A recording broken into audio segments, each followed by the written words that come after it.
To the top right now, we see currently the Canadian Zerg player here on screen as well. It is Scarlett for Team ASUS, bringing us into this tie situation that we have, 2-2 the score. And to the top left of the map for Evil Genius, it is Jaedong.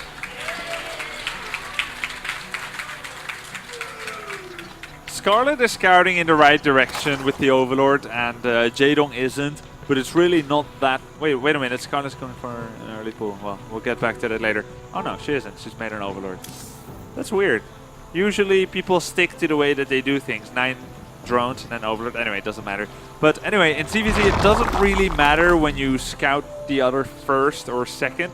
At the moment that her Overlord is going to come in, they will both have confirmation that the other one is in the other top corner. So not really all that significant there. Whereas in some other matchups it might matter. These Overlords will headbutt somewhere around beyond the natural of Jaedong, and that will be it. Well, in this situation, we actually might see that it matters a little bit to Scarlett, because we will probably see a 15 hatch for both of them. Right. Of so course, the yes. Overlord for Scarlett is maybe even scouting this before. If she turns around right away, she might be in vision just before the Overlord of Jaedong realizes what's happening here. I and if corrected. he can move back, that would be good for her. Gives her a tiny lead, nothing like major, but she will see about the position first, and Jaedong will have to keep guessing a little bit. Yeah, he turned his Overlord away there, so... I wonder why he moved it away. I guess he realized that there is a chance that since his Overlord at the bottom didn't see another Overlord yet, that there is a bigger chance that he should go to the corner. I think it's more about like being out on the map and realizing if there are Zerglings running in. If you have like a so really you want to early go past pool, your own natural front. Okay. If you have a really early pool, then Gotcha. you will have to scout that. So one of the things where you can run into the middle is just to realize, all right, is something trying to run in? Then I have to adapt my build. Maybe I have to cancel something. So in this scenario, just making sure. And Scarlett actually not even trying to hide the Overlord. She went to the top left. And the hatch, I think, saw her, so that's why Jaedong then suddenly started to redirect the Overlord, not going further towards the middle, but then suddenly to the top right. Yeah, well, spoken like a true Zerg, Calder, thanks for that insight. And I am also starting to realize that this is in fact more significant than I previously assumed, because her Overlord gets a full scout off in that main base and sees gas or no gas. She can make her own smart decisions, whereas Jaedong is laboring under the complete cover of darkness, fog of war. Exactly. He doesn't really know anything yet. He doesn't know, okay, what kind of timing to use for the hatch. He of course assumes it's going to be a 15 hatch. Yeah. That's kind of the opening that you expect on this map if there are no early Zerglings running towards you and your opponent rolls the dice. So the question for him rather being, as you already mentioned, do you also go for the quick speed? But with the build orders that we had for both of them, I feel that he's expecting she's going for roughly the same build. Yeah, and so they are doing roughly, indeed, once again, a mirror. And I feel like we're setting some kind of record here. 5th game in a row, same build.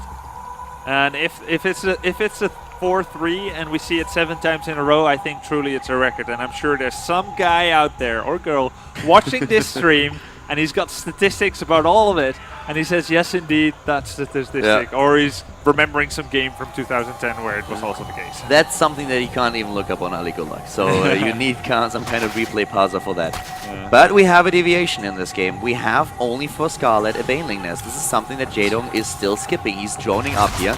And the Banelings for Scarlett, let's see how she's going to use that. We do not have additional Zerglings for her. Might be a passive Baneling Nest. Whereas Jaedong is going for that Roach Swarm. Ah, now he's getting both. And that means Roach Banelings. This is one attack that you can definitely do in TVZ. Going for something like 10 Roaches and then follow up with 20 Zerglings, morph them into Banelings and do some kind of all-in. So, Spine Crawler got cancelled there by Scarlett. And it's actually, at first I thought Jaedong was going to be the defender, but now I feel like he's going to be the attacker. She's got a defensive Baneling Nest, doesn't mean she's doing a big Zergling Baneling. 4 Overlords, 5 Overlords right now. He definitely wants to attack here. He's going to get a huge amount of supply that he can use for Roaches and for Banelings. The lair tech has started for Scarlett, and Jaedong really is trying to change things up a little bit. I feel that he realized that it's going to be very tricky for him with the Mutalisk. He lost 2 Mutalisk battles so far, so right now he's just going to change things up quite significantly. We have 8 Roaches already on the way, a lot more supply free that he can use, 10 now being built, and Scarlett hasn't identified this just yet. There are no Zerglings trying to run into the main base of Jaedong, and the Overlords don't see anything at this point. There we have that Zergling, the key information that she so desperately needs. Zergling moves in, will be met by Roaches. Just 3, but that's enough. Her own Roach Warren is finishing, and she's got a decent bank. 2 Spinecrawlers immediately. She knows what's going on, but can she stop it? I actually was wondering for a second if she really saw that even, because there were Lings still trying to attack her, so if she doesn't look at that, then she just realizes, well, my Zergling is dead, but she doesn't know what killed it. But she must have looked, she immediately started those 2 Spinecrawlers. She has also Roaches on the way now, and she's the one with the Latech who can go into the speed upgrade a little bit faster. If she can hold here, she can force the Roaches of Jaedong to fight whenever she wants to. The Queens are going to be so important. The Spinecrawlers nearly completed, but not just yet. Those Banelings trying to connect with the Zerglings, but it's not happening. And here comes Jaedong. The 2 Spinecrawlers are completing. The Zerglings running into the main base for a second, but I think that she actually holds it without taking too many losses. Well, she lost her 2 Queens. Yeah, that was a very nice Baneling hit, but nice focus firing there by Jaedong. A total of 0 Queens right now by Scarlett, and that's the true damage dealer here really by Jaedong. And as he started making his Roaches, he was already getting his 3rd and 4th gas, so he's not all in. He's getting a 3rd. It was a tactical attack. It wasn't a big Roach Baneling all in. Oh, he cancelled one of the gases. One of the things that you can do if you realize that your Queens are going to die is immediately inject, if there's not only an inject happening, because then it doesn't matter too much. You start the Queen immediately, and once the Queen pops out, you lose a little bit of time for the injects, but that was not the case here. Scarlett is actually losing a lot of inject time here, and that's very annoying. A 3rd base started for Jaedong, and he feels that with the aggression that he just put on, he can now safely take his own base. And he has a pretty good amount of Roaches there. 12 against 13 so far in favor of Scarlett, but we have now, of course, the rest of the units that Jaedong can just rally in, even Queens to help out. So if he holds here, he should be fine. Scarlett realized it and gets her 3rd base on her own. Now there's one thing she has, and that's speed Roaches, and that's helping her get position on this base. And I feel confident that she can take it down if she's willing to risk losing some of her Roaches, and she's not. She's going to turn around, trade a little bit with the Roaches and get out of there. But is she going to move back in? She sees the Roach movements. Yeah, it doesn't really look like it. Yeah, another thing risky. That we have here is, and we should definitely highlight that again, double upgrades for Jaedong. Single upgrade for Scarlett. Very, very important here. So we only have a +1 attack upgrade starting to finish for her, whereas Jaedong is already, or will soon be on a 2-2, on a 1-1, and he has a speed upgrade now. So that definitely gives him an edge in those fights, because they have very similar numbers in Roaches too. Yeah, and Jaedong is on 3 Queens already. She's still getting her 3rd Queen. Scarlett is behind in almost every way, but not in such a significant fashion that she can't win anymore. But definitely Jaedong has most of the advantages. Upgrades, numbers, economy. So let's see how he's going to use it. He's actually going to start to push in here a little bit. He has a huge Roach surplus, and he is on 1-1. Scarlett just completed the +1 attack upgrade, so he can take these fights. He's waiting for a few additional Roaches, just walking up that 1 ramp, trying to go to town on that 3rd base. Overseer is now coming in, giving a little bit of high ground vision there for a second too. He wasn't quite sure if there was really a base. But now we have also a run-by attempt by Scarlett. It's met with Roaches and Queens. Shouldn't do too much damage, but Jaedong is very hesitant. He's looking at this like, oh, can I really attack this? She has a lot of units there. There are Spinecrawlers as well. She has Queens that could transfuse, and he doesn't really feel it.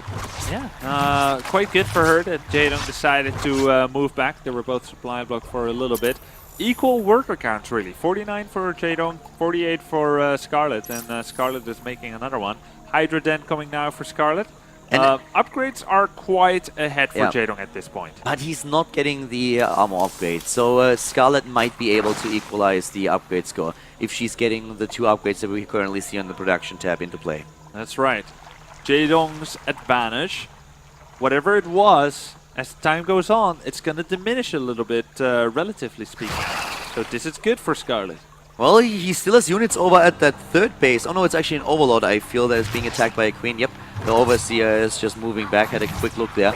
And the roach numbers now definitely in favor of Jaedong. But as you already said earlier, with a Hydra Den that Scarlett built, she's now switching up her composition. And Hydras, if you can shield them, have insane DPS. And also, of course, the range really coming to play, making sure that you don't have to go for the massive concave. You just have a second row of units that can shoot against your opponent. Yeah, but so long as the opponent has in the vicinity of 50 to 40 supply extra, roaches don't care all that much about the Hydras if they can wrap around very quickly. And Jaedong, just as he maxes out, starts to attack here. His +2 is almost done, and if he coordinates and positions this correctly, this could be a fatal blow that he will be dealing to Scarlett. Yeah, maxed out timing for him, maxing out and trying to move in 150 army supply against 120 in favor of Jaedong. And he moves in right now. He tries to, but Scarlett is in position and he's just waiting for him to approach, just waiting to get a better concave there. The spine crawlers, they are helping out, and he is very hesitant. He's just posturing around. He's looking for an opening. He wants to attack, but can he really make it happen? He's ahead in the upgrades. He has that +2 attack upgrade already. Scarlett doesn't. Jaedong is going for armor, and she holds. But there are units at the third base now. Units at the third base, and Scarlett had to split a few forces off, sending them over. But let's have a look at the Harvesters killed. 8 by Jaedong, just getting a slight lead in the worker count. Not too bad, and Scarlett is managing to survive this stage of the game. And now suddenly, she has an army composition advantage. Very, very nice for her. Baneliness was a reaction of Jaedong when he saw that we are in a spot where we have for Scarlett also Hydralists. And this is now the question, can you move those Banelings into the Hydras? If you can, they're just going to evaporate, and you will get a massive, massive lead in those fights. But you need to get past those few roaches that we have. Yeah, I'm thinking I've seen this recently, mass roaches against roach Hydra, where the Banelings connected with the Hydras. And trying to think it's brutal. It was Idra was casting it, so what tournament did he recently cast? Anyway, it is brutal when that happens, because Hydras are light armor and Banelings do extra damage against light armor, and now that if that doesn't happen, those Hydralists are going to do really great against roaches. You know, Jaedong really wanted to attack when he was at 200 supply. These are one of those times where you really want to go in, but the terrain didn't really work. There was like a choke point, Scarlett was waiting behind it, she already had a concave set up, there were spine crawlers. And for him, it would have been, I think, a bad spot to really attack into it. There was only a limited number of roaches that could have done damage.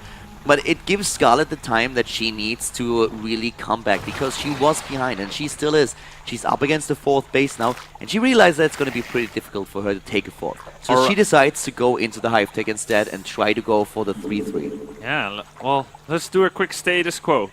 Jaedong is at 2-2 upgrades. Scarlett's at 2-1. She's getting Pathogen Glands and Hive. So she needs time, once again. But Jaedong is gonna be itchy to do an attack again. Previously, it was her great positioning that discouraged an all-out assault. Will Jaedong give her the opportunity to postpone a fight once again? I'm not sure. A lot of spine crawlers here gonna say yes. Yeah, Jaedong is moving in now, and we have Banelings. That's all one of the reasons why she wants to have that one Infestor there. But here comes Jaedong. He rolls in with the Banelings. He does a lot of damage with a splash, and now he moves in. Jaedong dropping in supply so fast, but he's reinforcing. He's looking at 115 army supply against 100, and Scarlett doing damage with a Hydralist. The Queen's for the transfuse, but it looks like he's just losing too much. She's dropping in supply way too fast. That Hive Tech didn't do anything for her. It's not even completed just yet, and Jaedong moving up that ramp right now, making his way into the natural, sniping another Queen, going down, taking Queens and roaches apart, and it looks like Scarlett won't be able to recover here. 22 additional Banelings coming into play, more roaches being produced, and on 4 bases against 3, Jaedong is not going to overstay his welcome. He's going to move back, he's going to wait a little bit for the reinforcements to arrive, and then he's going in for the killing blow. This is looking like impending doom there for Scarlett. Jaedong at 185 supply. I'm so shocked by the outcome of that fight. There's really no way that she can hold here. Jaedong, that's so smart. He moved back, he realized he has to wait for the reinforcements, and then he goes in with the second wave. He's maxed out again against the 130 supply, the army supply. He's doubling it, and here we go. The Banelings on the move, detonating against everything, and Jaedong, he takes it. GG, and game number 5 ends in favor of the Tyrant.